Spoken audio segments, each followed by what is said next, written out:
할렐루야. 6월 15일 목요일입니다. 예레미야애가 4장 11절부터 끝절 22절까지 말씀을 읽고 은혜 나누도록 하겠습니다. 여호와께서 그의 분을 내시며 그의 맹렬한 진노를 쏟으시며 시온에 불을 지르사 그 터를 사르셨도다. 대적과 원수가 예루살렘 성문으로 들어갈 줄은 세상의 모든 왕들과 천하 모든 백성이 믿지 못하였었도다. 그의 선지자들의 죄들과 제사장의 죄악들 때문이니 그들이 성읍 안에서 의인들의 피를 흘렸도다. 그들이 거리거리에서 맹인같이 방황하며 그들의 옷들이 피에 더러워졌으므로 그들이 만질 수 없도다. 사람들이 그들에게 외쳐 이르기를 저리 가라, 부정하다, 저리 가라, 저리 가라, 만지지 말라 하였으며 그들이 도망하여 방황할 때에 이방인들이 말하기를 그들이 다시는 여기서 살지 못하리라 하였도다. 여호와께서 노하여 그들을 흩으시고 다시는 돌보지 아니하시리니 그들이 제사장들을 높이지 아니하였으므 장로들을 대접하지 아니하였음이로다. 우리가 헛되이 도움을 바람으로 우리의 눈이 상하며 우리를 구원하지 못할 나라를 바라보고 바라보았도다. 그들이 우리의 걸음을 엿보니 우리가 거리마다 다 다닐 수 없음이여 우리의 끝이 가깝고 우리의 날들이 다하였으며 우리의 종말이 이르렀도다. 우리를 뒤쫓는 자들이 하늘의 독수리들보다 빠르며 산 꼭대기까지도 뒤쫓으며 광야에서도 우리를 잡으려고 매복하였도다. 우리의 콧김 곧 여호와께서 그 기름 부으신 자가 그들의 함정에 빠졌으며 우리가 그를 가리키며 전에 이르기를 우리가 그의 그늘 아래에서 이방인들 중에 살겠다 하던 자로다. 우수 땅에 사는 딸 에돔아 즐거워하며 기뻐하라. 자니 네게도 이를지니 네가 취하여 벌거벗으리라. 딸 시온아 네 죄악의 형벌이 다하였으니 주께서 다시는 너로 사로잡혀가지 아니하게 하시리로다. 딸 에돔아 주께서 네 죄악을 벌하시며 네 허물을 드러내시리로다. 아멘. 감사합니다. 하나님께서 분노를 하십니다. 그래서 아무도 불지를 수 없었던 유다를 하나님께서 불지르십니다. 이것은 그 누구도 예상할 수 없었던 일입니다.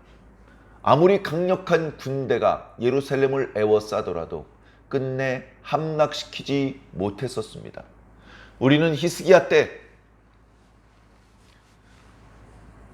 당시에 18만 5천 명을 이끌고 왔던 아수르의 그 침공을 기억합니다. 18만 5천 명이 와서 유다의 성읍 48개를 함락시켰고 이제 예루살렘 하나 남았습니다. 예루살렘 그렇게 큰 도시가 아닙니다. 그러면 그 나머지 성읍에 살고 있던 유다 사람들과 그들의 재산은 이미 약탈당했거나 죽임을 당했을 가능성이 많은 거의 나라가 망한 것이나 다름이 없는 상황 속에 끝끝내 항복하지 않고 하나님께 기도했습니다. 그때 하나님께서 도와주셨죠. 유다의 병사들이 한 명도 칼을 휘두르지 않았지만 하나님께서 당신의 천사 한 명을 보내셨습니다. 그가 하룻밤 사이에 아수르 군대 18만 5천 명을 죽였습니다. 아수르 왕이 아침에 눈을 떠보니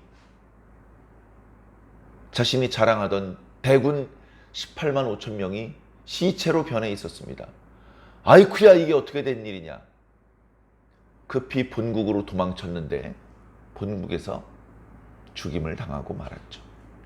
그렇게 결국은 아무도 예루살렘을 넘볼 수 없는 그런 성읍이었습니다.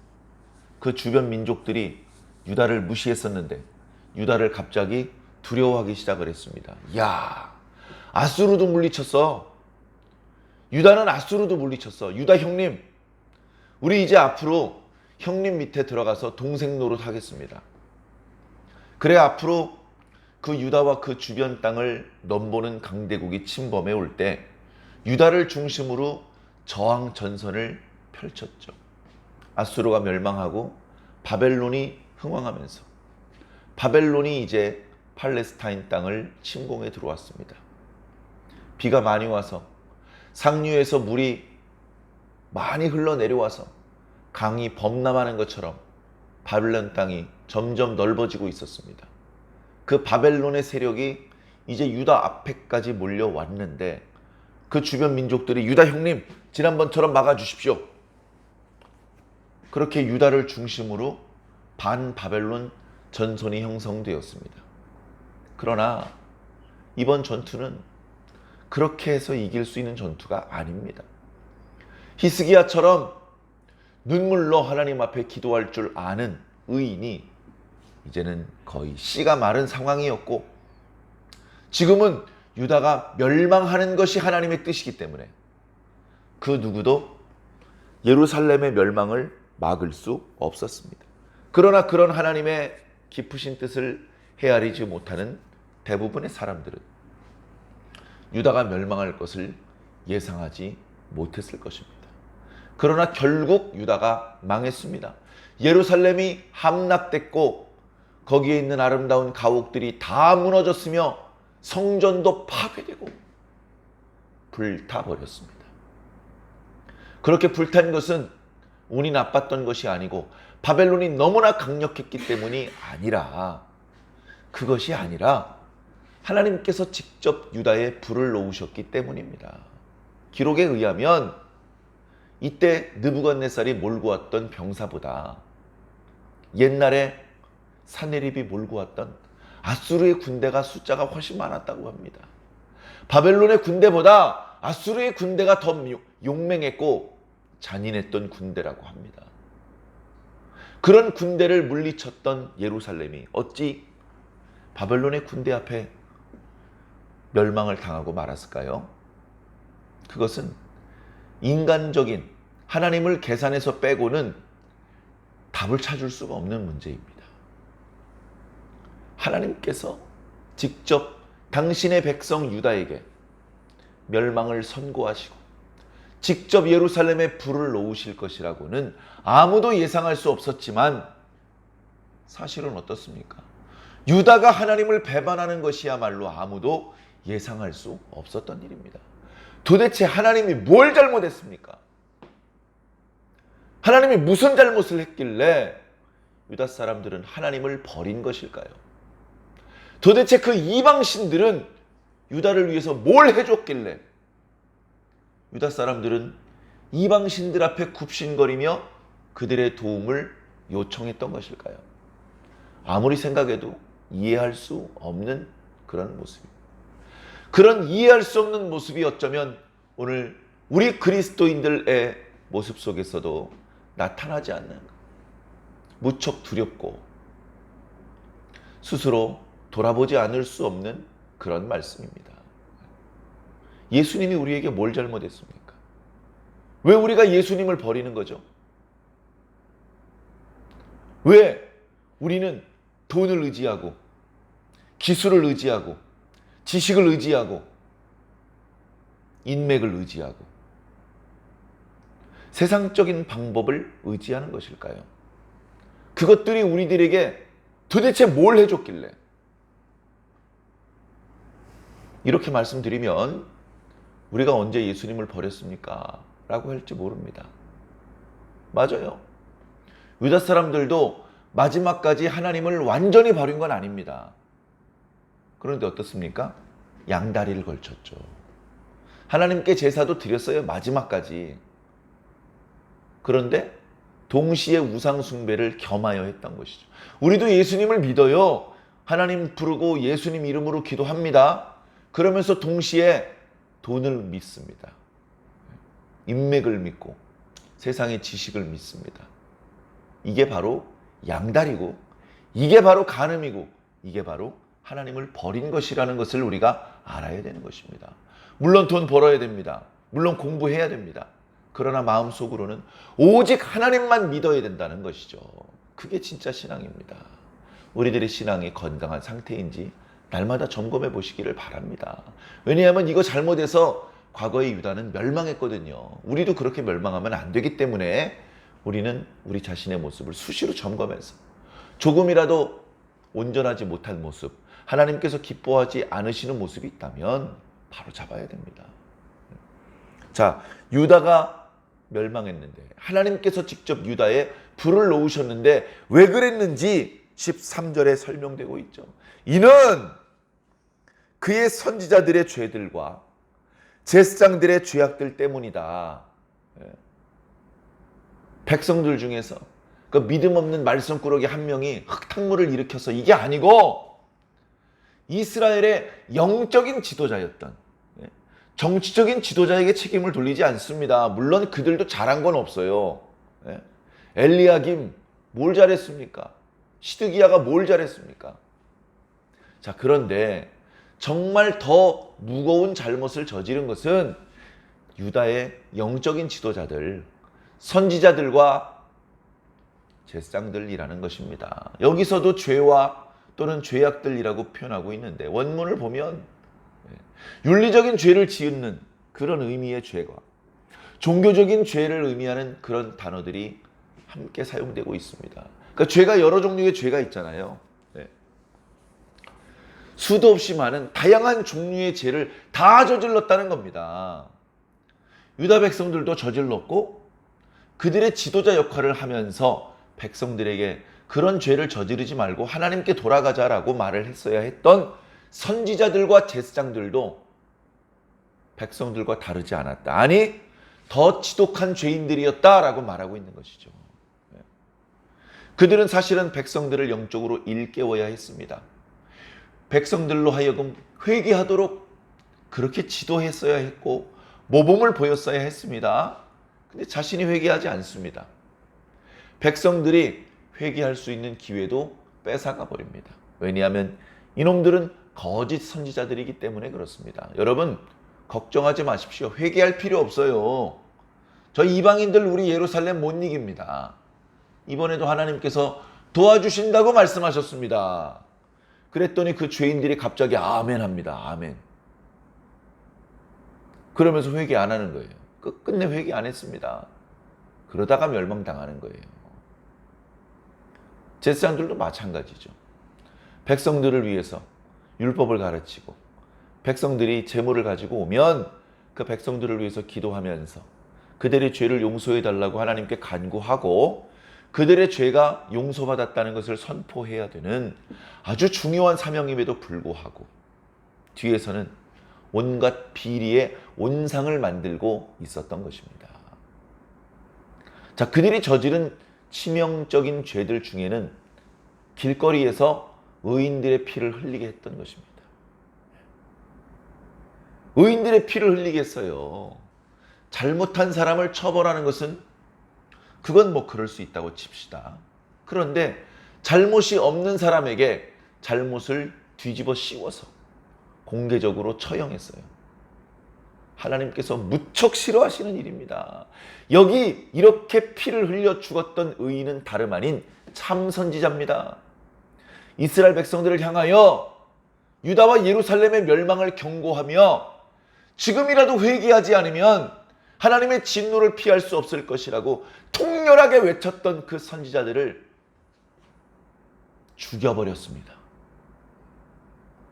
몇 명 안 되는 하나님의 일꾼들을 죽여서 하나님께서 부탁하셨던 일을 하지 못하게 만든 것입니다. 하나님께서 그래?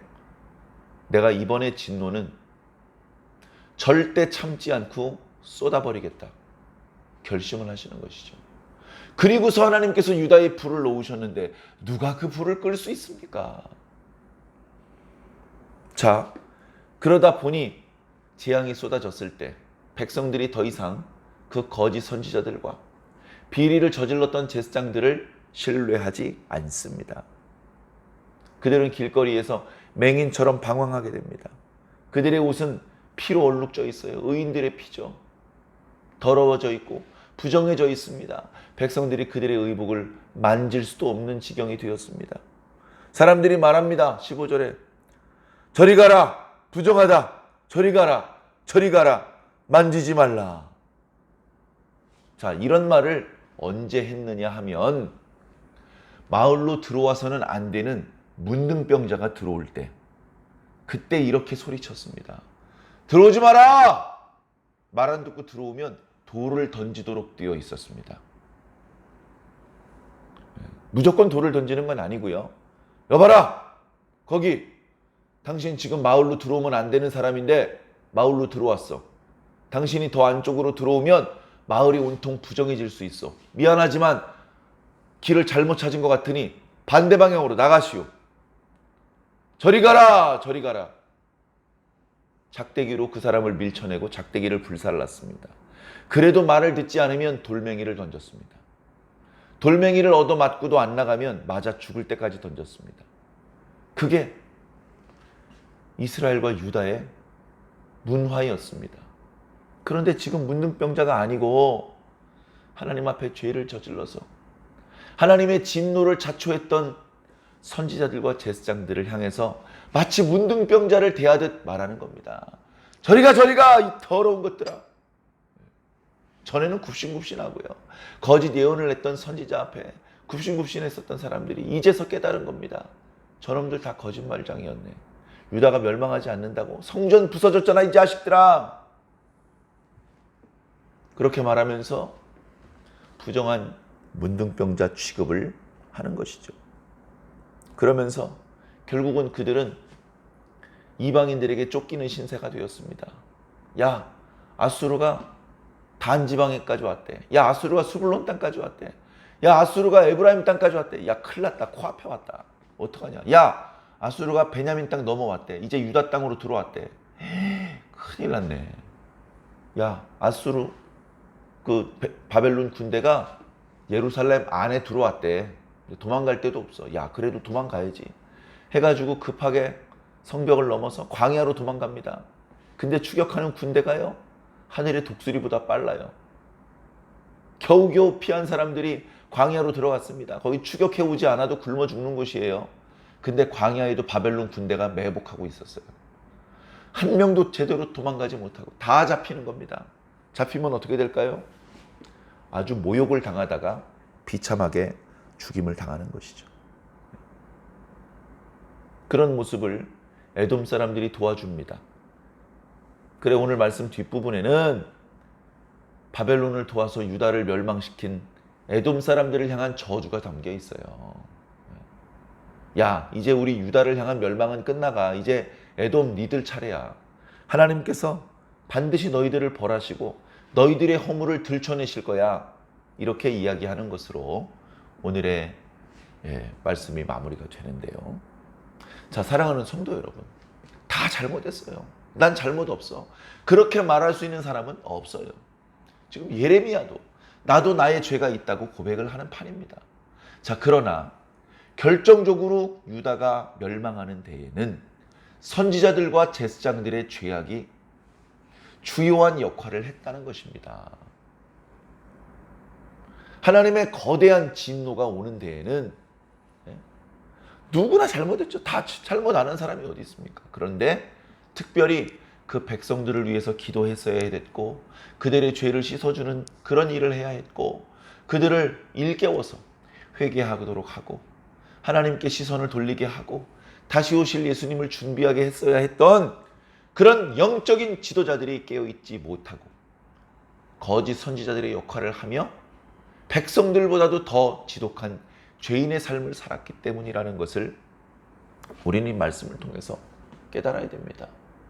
말씀을 읽으면서 여러분들도 깨어 있어야 되고 하나님께서 싫어하시는 그런 삶을 살면 안 되는구나. 여러분들도 교훈을 얻었겠지만 특별히 저는 교회를 지도하는 지도자로서 이 말씀이 아주 뼈아프게 들렸습니다. 교회 지도자들, 교단의 지도자들, 신학교의 지도자들, 각 기독교 단체의 지도자들, 그 누구보다도 깨어 있어야 되고 기도해야 되고 모범을 보여야 하는 그런 지도력을 발휘해야 되는 사람들이 오히려 기도하지 않고, 오히려 성경 읽지 않고, 오히려 하나님의 뜻을 잘 분별해내지 못하고 전혀 모범적인 모습으로 살지 못했기 때문에 하나님의 진노가 임하는 것입니다. 사랑하는 성도 여러분, 겸손하시고 자중하시고 하던 일을 잠깐 멈추고 이것이 하나님의 뜻에 부합한 일인지, 이 일을 하나님께서 기뻐하시는 일인지 한번 점검해 보시기 바랍니다. 점검은 다름 아닌 하나님의 말씀으로 하는 것이고 기도로 하는 것입니다. 성경에는 이 일에 대해서 뭐라고 기록하셨나? 잘 모르겠으면 주의 종에게 청하여 그 말씀의 뜻을 물어보고 또 개인적으로도 그 문제를 붙잡고 하나님께 기도를 올려야 할 줄로 믿습니다. 사랑하는 성도 여러분, 오늘 하루도 무의미하게 그냥 꽁으로 허송하는 그런 하루가 아니고 고민하는 하루. 그러나 그 고민이 헛된 고민이 아니고 정말로 나를 살리는 그런 중요한 고민을 하는, 그리고 그 고민의 결과 하나님의 지혜를 발견하고 성장 성숙하는 그런 오늘 하루가 되시기를 예수님 이름으로 간절히 축원합니다. 아멘.